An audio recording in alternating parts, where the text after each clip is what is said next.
Les hommes d'affaires guinéens se sont donné rendez-vous dans un réceptif hôtelier de la place pour réfléchir sur le développement du secteur privé en Guinée, mais surtout comment améliorer le climat des affaires. La rencontre était essentiellement consacrée sur la contribution du secteur privé dans le développement d'un pays. Les participants se réjouissent des thèmes débattus. Le thème qui a été aujourd'hui soumis à l'appréciation des opérateurs, c'est le rôle du secteur privé dans le développement de la Guinée. L'exposant, qui est un expert de haut niveau, n'est-ce pas, nous a défini les expériences des autres pays de la sous-région, comment est-ce que le secteur privé intervient dans le développement économique de ces pays-là.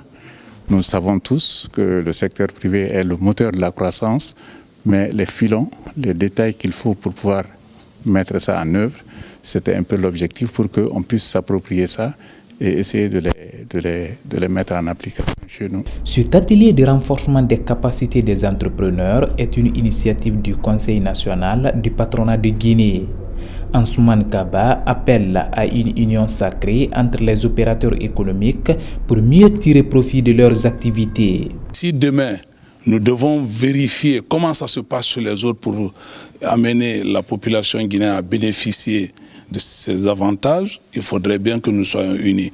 Donc, cet atelier nous interpelle, tout le secteur privé guinéen, que nous devons être unis pour pouvoir mieux négocier avec le gouvernement dans la mesure où le gouvernement a mis en place une plateforme où chaque opérateur, où qu'il soit, il y a 3 patronats, où qu'il se trouve dans n'importe quel patronat, il va avoir accès à la commission qui va être chargée de recueillir les problèmes des opérateurs économiques, les problèmes du secteur privé et qui vont être remontés au niveau du comité de pilotage. L'ambition du président du Conseil national du patronat de Guinée est d'améliorer le climat des affaires en Guinée et participer au développement économique comme cela se passe dans les autres pays de la sous-région.